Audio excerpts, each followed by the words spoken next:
Magandang morning po sa inyong lahat. Nagbabalik po ang The Agenda at Club Filipino.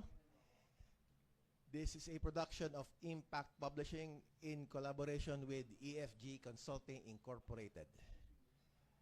Good morning and magandang araw po sa inyong lahat. Our topic for today is the Philippine victory in the 2024 Olympics and the state of sports development in our country today. Alam niyo po, the Filipino people, after that phenomenal success of our Philippine team in the Olympics, want more. Para nakatikim tayo ng magandang pakiramdam, that's why we want more from our athletes and we expect more from those organizations who support our athletes. So, our guest for today, no other than Mayor Bambol Tolentino, President of the Philippine Olympic Committee, ang ating City Mayor ng Tagaytay City, Constituent mo ko, sir, ha? Good morning, sir. And unahin na po natin muna ang ating POC. No? Malaman ko lang, sir, how can you evaluate our performance in our for the Paris 2024 Olympics, and moving forward, how can we improve on this particular phenomenal achievement? Magandang umaga po sa inyong lahat. Magandang araw po sa inyong lahat. Magandang umaga at magandang araw po sa inyong lahat. Of course, everybody knows we were very, very successful in this Paris 2024 Olympics. Ang tawag nga po namin dito sa team natin, the Philippine Centennial Team, because we're celebrating 100 years of participating in Olympics since 1924 to 2024. No? So with that, masayang-masaya tayo. High moral ang mga atleta. Ang daming nangyari na first time. No? So, simulan natin nung send-off. Nandun nating mahal na Pangulo. Then, first time also, binanggit ng ating mahal na Pangulo sa SONA na let's cheer together sa ating mga atleta na lalaban sa Paris Olympics. That's first time. Then after that victory, first time din from airport to Malacanang, diretso. Normally, yun, after 2 weeks pa or 3 weeks. No? First time din, nag-charter pabalik, no? Yung buong Philippine Centennial Team. Okay. And first time din nagbigay ng incentive sa mga coaches ang Office of the President, aside from the incentives sa mga athletes natin, no? Kaya high moral talaga. So from there on, makikita na natin kung ganado na uli ang Philippine team and the sports as a whole in preparation for LA 2028. In preparation for LA 2028, sir, yes, how can you perhaps improve on the many first times that you mentioned earlier, and perhaps instead of this much gold and other medals, mas marami pa, sir, sa 2028? First time nga pala, nakalimutan kong sabihin. First time, yung template na ginawa natin, nagkaroon ng training camp. That was a month before Paris Olympics. Nagkaroon tayo ng training camp sa isang city near Paris. Hindi naman kalayuan, 1.5 hour by train. No? So, complete. Nandun lahat sila, banding, practice. So, malaki ang malaki ang epekto nun. We can also do that again. Kulang pa nga yung 1 month. It should have been more than a month. No? And this training camp, sir, was funded by the POC, initiated by you. Yes, of course, initiated by POC and some stakeholders na nag-chip in. And of course, the Office of the President nagtumulong na rin. No? What else? Training camps and the team needed, no? Kagaya ng sa Tokyo natin, we had Team Heidelin na inapruban ng POC. Bring your team, Heidelin, your personal coach, your coach, national coach, your nutritionist, your PT, physiologist. Dito naman sa Paris, okay. Basta makakatulong sa'yo, we will approve. Isama natin lahat kung anong request nyo bigay namin. Personal coach, conditioning coach, nutritionist, PT, lahat. Kahit member mo ng family, basta makakatulong sa'yo. At yun ang request mo, pagbibigyan namin. We will fund and finance all the expenses. Yes, sir. Again, dun sa 2028, sir, moving forward, aside from these initiatives na ginawa niyo, sir, meron po ba kayong in the pipeline na naiisip para mapabuti pa yung ating golden performance this 2024? Yes, we need more international exposure, no? Dapat anli. Yung kagaya ng sinabi ng ating mahal na Pangulo na how can we help. So walang restrictions with regards to budget, no, to financial, no. Kulang na, hindi na makakasali doon or what, no. We all need that. They all need that. The athletes need that. Sali lang ang sali para makuha yung ranking, para tumaas, exposure and everything, no. This funding naman ba, sir, comes from POC or comes from other agencies? Dapat yan sa Philippine Sports Commission. That's their mandate, no, to finance and to help to release funds for the needs of the athletes and the NSAs, no. Regardless kung meron pang hindi naliliquidate or what, no.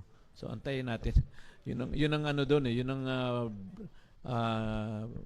roadblock. Yun ang ano doon, yun ang hurdle doon, di ba? Maraming ganun talaga. Itanong na kitang diretso, sir, ha? Kamusta naman yung relationship ng POC and PSC under your leadership? We're civil. We're communicating with each other, no. Siyempre pag kailangan ng tatakbo sa atin yung NSA to ask help for them, no. Kasi nga yun nga nasabi ko. Maraming times na they won't release funds for the needs of NSA kasi meron pang unliquidated, no. Nangyayari yan. We cannot blame PSC kasi sabihin LACOA rules or what, pero may paraan, eh. Yes, sir.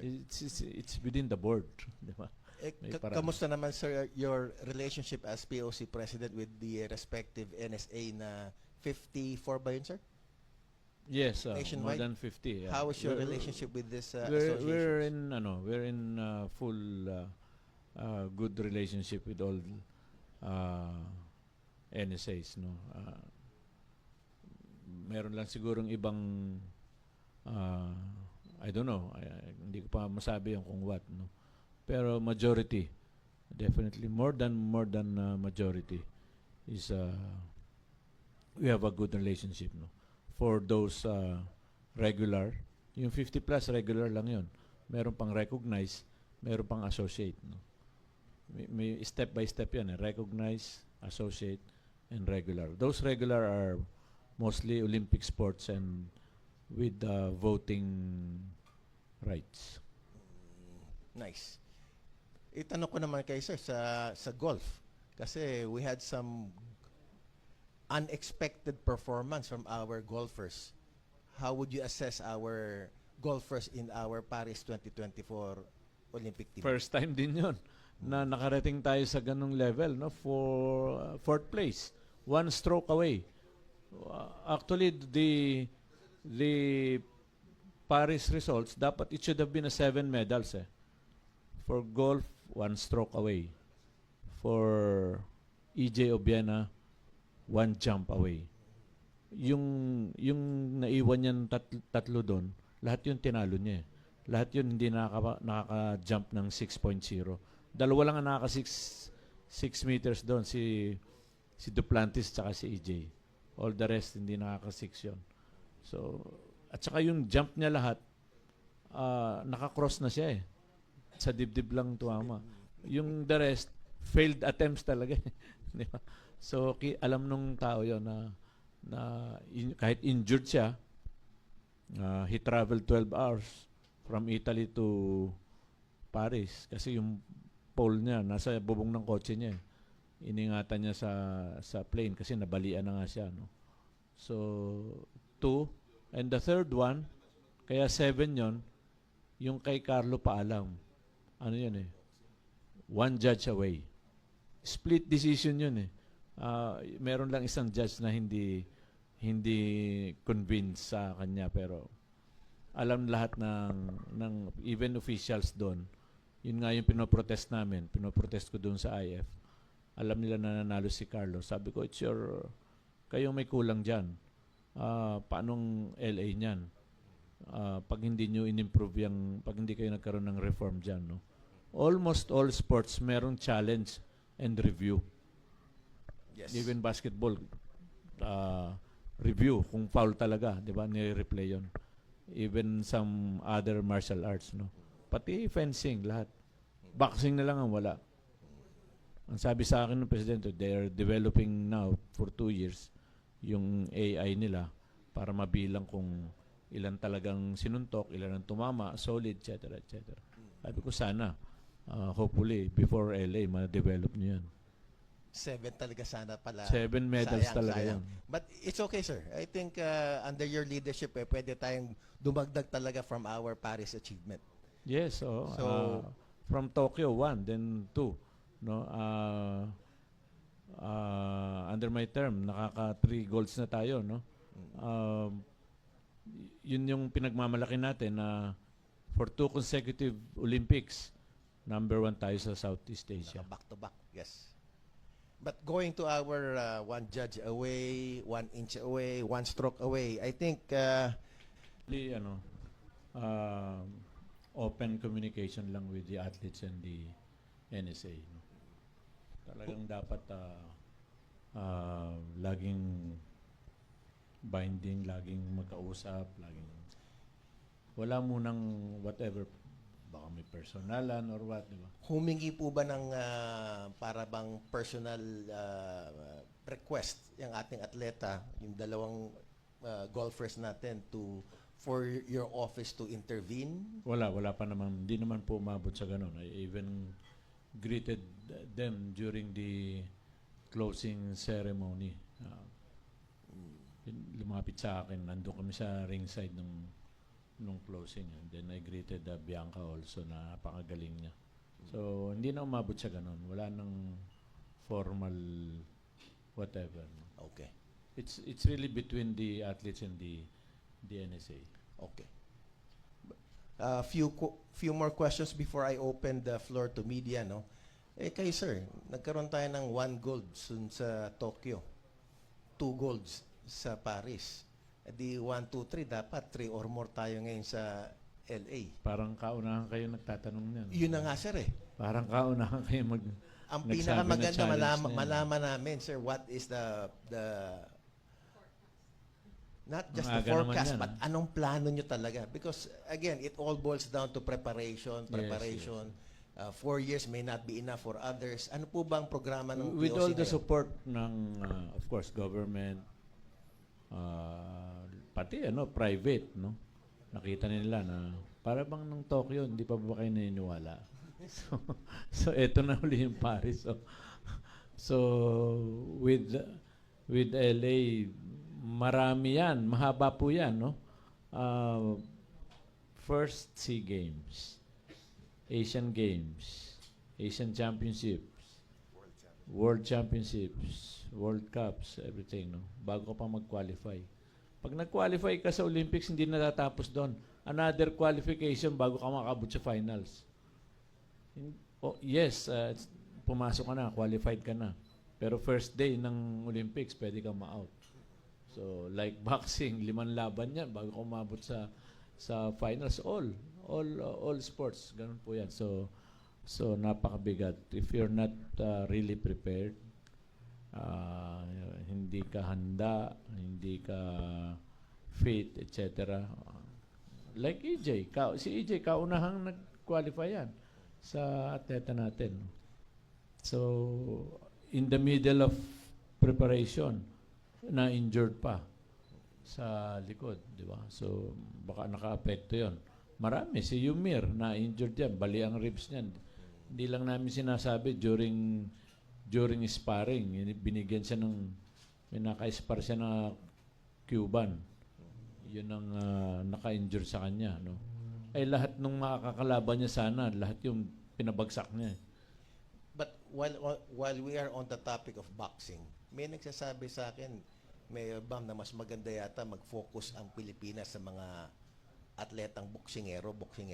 Hindi Kaysa lang doon sa ibang yeah. sports. Because parang yun ang ating inherent talent. Totoo ba yun, sir? So, may malapit po, may katotohanan po 'yon, no? Hindi naman sinasabi na warrior tayo or palaaway tayo. Talagang warrior, di ba? But yung iba kasing sports, akma sa pangangatawan ng Pilipino. Sabihin natin Olympian, 6'8", 6'10", 7-footer, yun yung mga sinauna. Pero kailangan mo ba ng height sa gymnastics? Kailangan mo ba ng height sa boxing? Kailangan mo ba ng height sa weightlifting? Kailangan mo ba ng height sa golf? Kailangan mo ba ng height sa cycling? So, judo, wrestling, di ba? So, merong mga pangangatawan ng Pilipino na akma dun sa mga sports na yun. Of course, we will not forget and we'll still focus on the popular sports. Kailangan ng popular sports nga, number 1, basketball, volleyball. Kasama po yan para rin sa mga kabataan na hindi lumihis sa ibang kung saan man. No? So, but aside from that, basketball and volleyball, let's now improve and focus on all other Olympic sports. Kahit hindi Olympic sports, kahit hanggang Asian, may sepak takraw, may wushu, meron, diba? Na hindi kailangan ng height. Akma sa pagiging warrior natin. And the decision to which sport we shall focus on largely depends on POC or PSC or NSA? All. Kung saan po nag-excel, lahat po yan dapat bigyan ng pansin at saka ng suporta. Okay. Sige, Sean. Now we have to open the floors for some questions from media. Go ahead. Our usual drill. Kindly identify yourself and address the question to the person you want to answer. Hello, good morning po. DK Zarate po from Abante Radio. Attorney Tolentino, ang tanong, may binanggit ho kasi si Presidente na gusto niya maging bahagi ng Malacanang yung sports. Kung kaharap niyo ho si Pangulo ngayon, ano ho yung hihilingin niyo sa kanya na makakatulong sa sports? Yeah, kausap ko lang nung even the First Lady.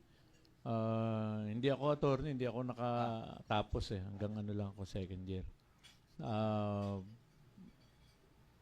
Ang una ko pong sinabi, para sa kaalaman ng lahat, no. Inulit ko lang yung dati kong, hindi pa related to sa preparation in sports. Trivia, for the past 100 years, wala pong permanent office ang Philippine Olympic Committee. Stand alone. Sabihin natin informal settler. Nasa DepEd lang kami, nakasiksik lang kami doon. So, umpisa nung itong 4 years Paris, after Tokyo, hindi ako pumupunta doon. Kasi ang hirap pumunta doon. Baka masita ka pa ng gwardiya kung saan ka pupunta, no, sa gate. Baka maiyak kayo pag nalaman nyo ang Timor-Leste may stand-alone. Tayo na lang ang walang standalone na that's my first agenda nung umupo ako nung after Tokyo. No? Anong response ni President nung sinabi nyo ang Timor-Leste meron sa Positive naman. No? Nagulat sila na, ha? Talaga, after 100 years? Oh my God. Di ba? Ang importante doon, like other countries, dun sa office building nila, whether it's permanent or what, may museum yun sa baba. No? So, nandun yung memorabilia nung mga Olympians. Like other countries, ganun. Lalo na sa IOC, sa Luzon. Naku, sobra na yon. Hindi natin kaya yon. So, at least, yung mga bata, mga estudyante, mga kabataan natin, pag napadaan doon, uy, ito pala yung barbell ni Heidelin. Uy, ito pala yung short pants ni Onyok. Ito pala yung gloves ni ganon. Uy, ito pala yung bisikleta ni Padilla. Ni Atty. Padilla, the late Padilla. O, ito pala yung, alam niyo na, ito pala yung medalya ni Elma Muros. Ito pala. Lahat yun intact. Naghahanap na lang kami ng bahay kung saan namin ilalagay. It should be in a permanent standalone POC office or building, no, with the Olympian lounge, etc. No, para pag may dumating namang VIP, may pupuntahan, may papakita, hindi yung nakasiksik lang kami sa muntik na nga kami palayasin doon sa ng PSC sa DepEd building na list, I don't know kung anong dynamics sa Pasig. So baka kayo hindi niyo alam na nandoon kami sa Pasig. Meron palang ganun. So, hindi alam nga ng tao, ano ba yung POC or PSC? So, POC, paano natin madi-display the Olympic rings? Kami lang ang pwedeng gumamit nun. POC lang. So, kung may malaki, nakikita ng tao, uy, daan tayo. Lakbay aral, mga estudyante, makikita nila lahat, ito pala yung medalya ni Kaloy. Ito pala yung mga torch relay na ginamit during the past Olympics. Even black and white picture. Even picture ni the first Olympian, ni David Nepomuceno, 1924, who reached Paris, 33 days to reach Paris via boat. Manila to Hong Kong, Hong Kong to Vietnam, then Vietnam to Paris. Na nag-number 4 pa sa event niya, 100 meters run. So, isa yon, no? Isa yon. So, yung tanong mo na ano pa bang mga kahilingan? Well, aside from, not all financial but of course financial covers all, no? Yung tulong. Buti na lang meron ng bagong Procurement Act. Siguro magaan na, no? Depende pa rin sa agency na magbibigay ng funding, no? The head of agency. Then training camps, no? Meron na tayo sa Clark, dadagdagan na lang 'yon ng other facilities, no? Pero mas maganda sana kung kalat yan, no? Kahit hindi regionalized. Luzon, Visayas, Mindanao, Metro, okay na yon. Para hindi napupunta yung mga taga Mindanao sa Clark or Metro Manila. That's it. Isang tanong na lang ho. Pag sa mga atleta naman po, ano yung hamon o barrier para bas gumaling pa sila o bas makapag-perform pa sila ng maayos? Anong tulong yung kailangan nila? Sakop yun ng yung sinabi ko kanina, no, yung exposure, kailangan yun. So paano sila makakalabas kung hindi bibigyan ng funding? Paano naman bibigyan ng funding kung meron pang unliquidated? 'Di ba? So madidelay. Pwede namang step by step, 'di ba? Yun ang policy talaga nila. We experienced that, 'di ba? So tatakbo sa private, tatakbo sa Godfather. So nadi-disrupt, no? They can give some reform some board, pwedeng pag-usapan ng board yan kung anong mechanics, di ba? Sige, next question please. Good morning po. Question for press. Kindly identify Ay, yourself, sorry. the organization, and then Yes. direct your question please. Thank you. I'm Darlo Cares po from PTV. Question for Press Bumble. Press Bumble, boxing po is consistent po na nag-medal po tayo pagdating sa Olympics. What's your reaction po na possibly mawala po ito sa LA 2028? And may ginagawa po bang measures po ang Philippine Olympic Committee para may paglaban ba po yung boxing this coming Olympics? Of course, no, kasama kami nung bagong tinayo. Philippines is one of the founders ng bagong tinayong International Federation. Kasi na-out na yung luma. Yun yung merong issue sa bad governance. No? So may bago ngayon. Kaya idadagdag tong reform na to. Yung sinabi ko kanina na dapat meron na kayong challenge and review kung tama talaga yung judging. Yan, yung pag-score. O, isa yon. At saka definitely maglalabi dyan yung bagong tinayo na federation, na international federation. Parang we need more than 50 countries. Parang malapit na mag-50.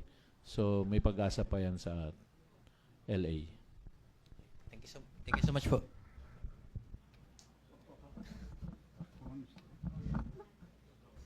Congressman, Mayor, magandang umaga. Mayor, some national sports associations cultivated the habit. Kindly I'm identify Fred yourself. Mariano. Yes, okay, sir. I'm Fred Mariano. For record, yes. Kay Boss Mayor ito. Mayor, some national sports associations cultivated the habit getting Filipino heritage athletes, hoping that someday they will add to the prestige of their association and win medals for the country.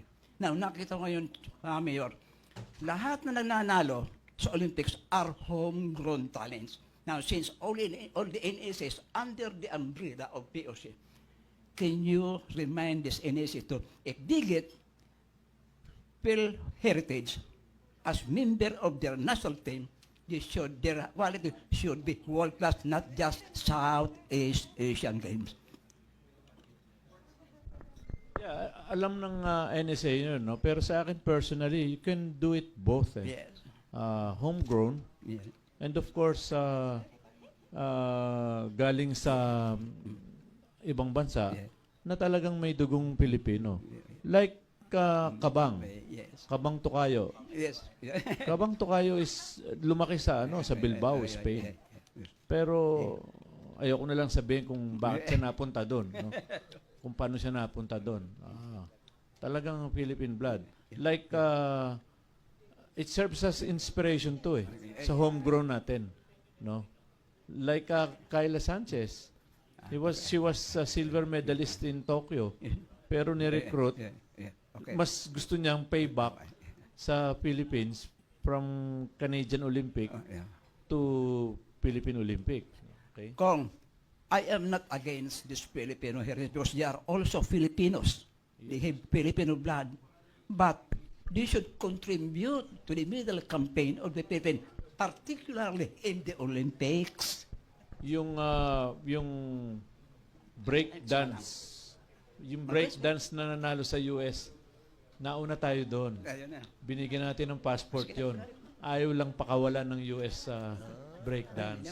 Kasi first break dance Isa lang, sa Paris Olympics, Siya. gusto rin ng US. Sa kanila yung first medal. Oo. Well, in addition, Mayor, Wait, can we Sila limit? lang? Kasi meron pa tayong apat na magtatanong. Sige, one last for you. Sige. Mayor, We have 4 more questions kasi. Paris Olympics is already over. So, POC is preparing for the 6th Asian Indoor Mixed Martial Arts this coming November in Thailand. So, what kind of preparation ang hinaan natin to make our campaign in Thailand successful and historic? Nakabitin pa yung IMAG, no? We have a meeting ng OCA sa first week of September sa India, no? Doon malalaman kung tuloy. Kasi nag-declare ang Thailand na babawasan ng 14 sports. So nag-aalma yung yung mga Asian countries na why preparado na lahat. Nagte-training na lahat. This will be on November, no, the IMAG. Last IMAG, 2 beses nang na-postpone to. Last IMAG, 2 goals lang ang nakuha natin through jiu-jitsu. Okay? So, sayang kung hindi matuloy ito, sigurado ako malalampasan natin yung 2 goals na yun, no? Saan ba ginawa yun? Uzbekistan nata ginawa. So, parang ganon. Mayor, thank you so much. All the best and good luck. Thank you. Okay, Good next morning, question. sirs. Mariz Umali po of GMA Integrated News. For President Bambol, I have a few questions and also for Sir Bones. For President Bambol, first, you said you're going to get more international trainers for our athletes. Is this going to be for all sports, and when do you plan to start? Yes, it depends on the NSA kung need nila ng Korean coach, Japanese coach, Cuban coach, US coach, even Russian coach or what, or Ukrainian coach or what, depende sa need ng NSA if they wish and if they requested for that. No? Okay, so it's not going to be mandatory na No, we will no, we no. will put more No, no. international coaches Kung- to ensure. Kung alam nilang makakatulong, why not? We will support it. Right now, sir, how are you addressing the challenges in terms of fundings, facilities, and development? You mentioned kanina na pagdating sa sports, it's going to be unlimited already. Saan manggagaling yung unlimited na yun? Well, first of all, sanay na kaming bite the bullet eh. So, nakaraos nga yung Tokyo and Paris Yeah, ng but ganun. after talking to the president, and even president himself mentioned that he's going to really put out all the support for the athletes para mas marami raw medals. So, paano bang naging dito, pag usapan? government fund, bumabagsak talaga yun sa government agency through PSC. So, nasa kanila na yun kung how they will handle those funds, no? But as far as you're concerned, after talking to the president, he made sure that all the funds that will be needed by the athletes will be given. Yes, yun nga yung sinasabi ko na it boils down to the government agency, which is the PSC, and how will they handle those funds, no? With the instruction and pronouncement by the president, hindi nila pwedeng tipirin ng NSA at saka atleta. So we will monitor that. Yes. Pag merong request na dininay or for whatever reason. All right. Thank you, sir.